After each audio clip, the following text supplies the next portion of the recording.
আমরা এখন আছি সালাহুদ্দিন আইয়ুবের কেল্লায়। তো এই হচ্ছে কেল্লাটা, আর আমাদের পাশে হচ্ছে এই যে এটা হচ্ছে কায়রো শহর। আমরা কেল্লার উপরে আছি। তো কায়রো শহরটা আসলে ওল্ড শহর বলা হয় এটাকে। কায়রো যে নিউ কায়রো যেটা, ওটা হচ্ছে একটু দূরে।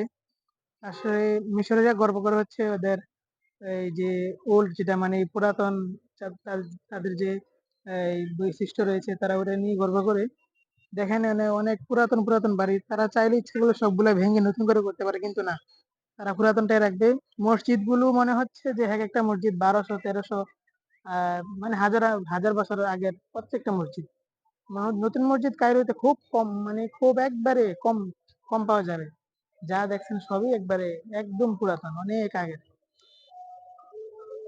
আর এই যে সামনে যে মসজিদে দেখতেছেন, ওটা হচ্ছে আমর ইবনুল আস রহমতুল্লাহ রাদিয়াল্লাহু তাআলা আনহুর একটা মসজিদ। তিনি যখন এখানে আসেন, গভর্নর ছিলেন ওমর রাদিয়াল্লাহু তাআলা আনহু, তাকে এখানে পাঠিয়েছিলেন। তিনি এই মসজিদটা নির্মাণ করেছিলেন আর কি।